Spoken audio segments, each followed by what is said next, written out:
Hello friends, मेरा नाम है कुलदीप सिंह। आप देख रहे हो मेरा यूट्यूब चैनल वार ड्रीम ट्रैवल। दोस्तों, आज एक इस टॉपिक पर मैं वीडियो बना रहा हूं। दोस्तों, ये आपने थंबनेल में देख लिया। दोस्तों, ये टॉपिक रहने वाला है मैंने कनाडा में क्या सीखा और मेरे को फ़्लाइटें कितने में मिली और कितना मेरा टोटल एक्सपेंस हुआ। तो इस वक्त मैं वैंकूवर एयरपोर्ट पर, कुछ ऐसा दिखता है, और इस एयरपोर्ट से दोस्तों मैं जा रहा हूँ हो चिन मिन सिटी, वियतनाम।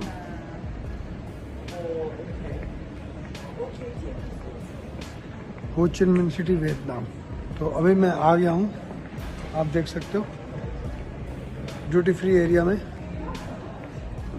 तो टॉपिक को दोस्तों स्टार्ट करते हैं। तो फ्रेंड्स, 10 दिन मैंने यहाँ बिताए और इन 10 दिन के बीच में जो कुछ मैंने सीखा मैं आपको सारा एक्सप्लेन करता हूँ। दोस्तों, मैं 3 दिन रुका टोरंटो में। मैंने लिया हॉस्टल और जो कि पड़ा मुझे इंडिया के 12,500 रुपये का। और 3 दिन मैंने टोरंटो में CN टावर, जो कि बिल्कुल मेरे होटल के पास में था, और मैं वॉकिंग से गया, कोई मेरा पैसा खर्च नहीं हुआ। मैं घूम के आया, इधर उधर मार्केट में घूमा, वहाँ गया। और फिर फ्रेंड उसके बाद में मैं गया आसपास की मार्केटें घूमता रहा, मतलब कि एक्सप्लोर करता रहा। यहाँ के बच्चों को, जो नए स्टूडेंट आए हैं, उनको मिलता रहा।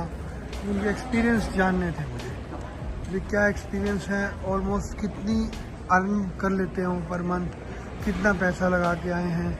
ये सारी बातें मैंने एक एक जो स्टूडेंट था उनसे बात की। जैसा कि मैंने अभी एक स्टूडेंट थे जो ग्रैब वाले, एक नहीं कई मिले, और उनके साथ जो मेरी बातचीत हो रही थी यही थी कि हम लोग पर मंथ बना लेते हैं 4,500 5,000 डॉलर, कोई 6,000 तक भी पहुंच जाते हैं। जो लोग कहते हैं कि इनकम नहीं है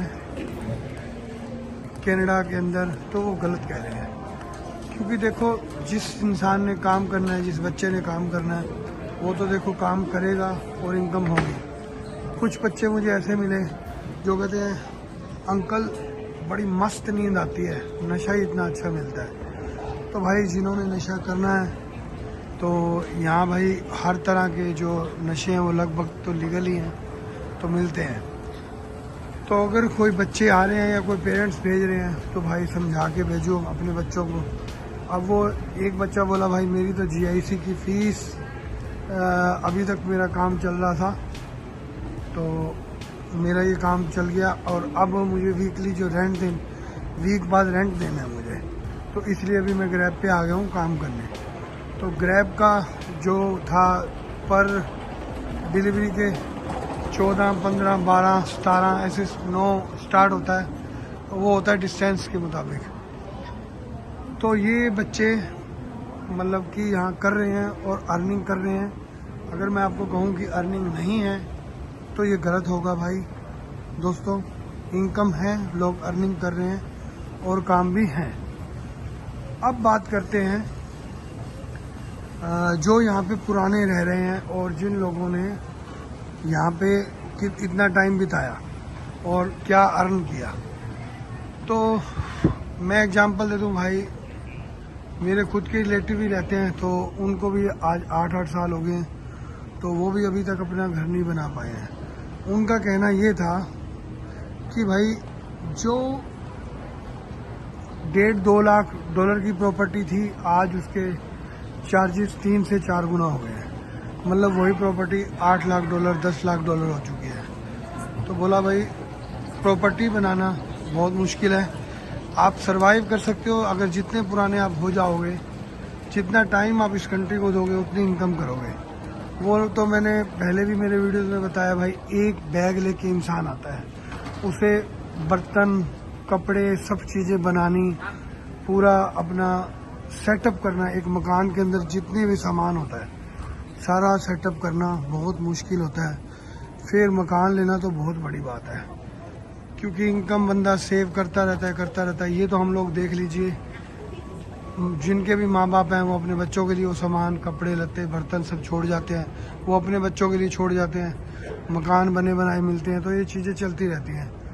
एक बैग से ज़िंदगी जीना बड़ा टफ होता है, पर कनाडा में आके लोगों ने प्रॉपर्टियाँ बहुत बनाई हैं। यहाँ तक तो जो मेरे खुद के सिख भाई हैं उन्होंने ब्राड़ घी तक के आ रहे हैं, उनकी ज़मीनें हैं, मतलब बहुत अच्छे ज़मीनें भी बहुत किले ले रखे हैं। जो पुराने आए हुए हैं 80 के दशक के आए हुए हैं जो लोग। तो जैसे भाई मूवियाँ चलती थी ना 80-90 के दशक की फेमस हुआ करती थी, वैसे भाई जिनकी पीढ़ियों ने टाइम दिया है, मैं जो चीज़ सीख के जा रहा हूँ भाई, जिनकी पीढ़ियों ने काम दिया है, टाइम दिया है, वो आगे पीढ़ियाँ खा रही हैं, कमा रही हैं। अब जिन्होंने 20-25 साल, अब जिन्होंने 8-10 साल भी दे दिए और फिर अपनी फैमिली को बुलाया या फिर उनकी फैमिली भी आके साथ में काम करने लगी, तो अब वो अच्छा खासा अर्न करके अब वो प्रॉपर्टी बना लेने के लिए भी सोच सकते हैं, पर है मुश्किल, बहुत डिफ़िकल्ट है। जिस बंदे को भी मैं पूछता हूँ वो कहता है अगर कोई 8,000 कमा रहा है तो उसके हाथ में आने वाले हैं 5,500 से 6,000, क्योंकि यहाँ पे जो टैक्सेस हैं वो भी काफ़ी हाई हैं। इंडिया में तो 18% लगता है तो लोग चिल्लाने लगते हैं, यहाँ भाई 40% है।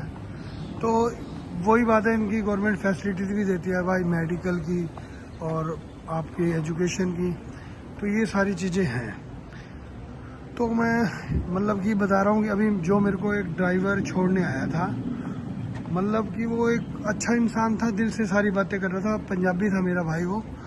तो वो बता रहा था कि मेरे को यहाँ आए हुए 8 साल हो गए, मैं वहाँ लेक्चरर था, मेरा आपका बुलेट, मेरी खुद की ज़मीन, मेरा सब कुछ था, और मेरी वाइफ PhD की हुई है, सारा कुछ है। और वो अभी यहाँ पे मतलब मेरे को उबर में छोड़ने आया था और मैंने उसको पे किए थे $80। तो आपको ये बता दूं भाई, इन चीज़ों पे टाइम देना पड़ता है और फिर भी आपको कामयाबी आप ही की फील्ड में मिलना बहुत मुश्किल है। अभी वो लेक्चरर था तो लेक्चरर की जॉब उसने काफ़ी अप्लाई की हुई है, तो उसके बैंड भी ओवरऑल बहुत अच्छे थे, बोला 8.5 बैंड आए हुए थे मेरे।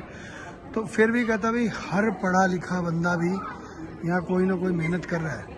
और जैसे कि वो मेरे प्रभात भाई, उनके भी अच्छे खासे बैंड और सब कुछ अच्छा, क्रिकेटर नेशनल खेल चुके हैं, तो वो भी भाई यहाँ जॉब कर रहे थे, तो वो भी ग्रैब चला रहे हैं। तो मतलब कोई ग्रैब चला रहा है, कोई फूड डिलीवरी कर रहा है। नए बच्चे हैं तो भाई बहुत परेशान होते हैं आके, वो क्लीनिंग तक करते हैं भाई, गंदे टॉयलेट भी साफ़ करने पड़ते हैं। पर करें क्या, जब आपको काम चाहिए, जब आपको काम चाहिए तो जो भी काम स्टार्टिंग में मिलेगा वो करना पड़ेगा, क्योंकि भाई रहने के लिए छत भी चाहिए, खाने के लिए पेट भी रोटी मांगता है। तो ये चीज़ें मैंने बता दी आपको भाई। कनाडा बुरा नहीं है, कनाडा में इनकम है, मैं ये नहीं कहूँगा कि इनकम नहीं है, पर मेहनतें बहुत करनी पड़ती हैं। और अगर आप कोई नया बंदा आ रहा है, अगर वो सोच रहा है कि मैं इंडिया में कि 4-5 लाख रुपए कमा लूँगा, तो वो गलत सोच के आ रहा है भाई। ट्रकिंग में भी इतना काम नहीं है, और दूसरा ये जो ग्रैब चला रहे हैं और उबर चला रहे हैं, इनमें भी ठीक है, वो बना रहे हैं 200, कोई बोला 250, 300 तक पहुंच जाते हैं। कई बार बोलता भी 400-500 तक भी पहुंचता है, लेकिन ऑलमोस्ट जो एवरेज आती है वो कहता है कि 6 से 7 हज़ार डॉलर की आती है। और एक्सपेंस भी होते हैं, टैक्सेस वैक्सेस निकाल के हाथ में वही 5,000 आते हैं। तो 5,000 को अगर मैं मल्टीप्लाई करूँ 60 से, तो ये हो गए 3 लाख रुपये। तो ये 3 लाख रुपए तो भाई अगर आपको इंडिया में बन रहे हैं तो बिल्कुल भी मत आओ। और फिर ये 3 लाख रुपए आपके सेव नहीं हो रहे हैं। 3 लाख में आप मान के चलो कि 1.5 लाख रुपए आपका एक्सपेंस आ ही जाएगा। अगर आपकी आप पुराने रह रहे हो, आपके खर्चे उसी होते हैं। तो मैं आपको बता दूं भाई, खर्चे तो जैसा आदमी अर्न करता है वैसे ही उसके खर्चे होते रहते हैं। तो ये सारी बातें आप अपने ध्यान में रख के आओ अगर आपको कनाडा आना है। तो जो इनकम होने वाली है वो तकरीबन होने वाली है आपको, अगर सेविंग की अगर बात करें तो भाई 1.5 से 2 लाख होंगे। और अगर आपको इंडिया में भाई अगर 1-1.5 लाख रुपया बन रहा है तो आप बिल्कुल भी मत आओ। फ्रेंड्स, अगर वीडियो अच्छा लगा हो तो प्लीज़ लाइक, सब्सक्राइब और शेयर ज़रूर कर देना, क्योंकि मोटिवेशन मिलता है। आप भी लोगों के लिए घूमता हूँ मैं दोस्तों। तो दोस्तों मिलते हैं किसी नेक्स्ट वीडियो में। Bye bye.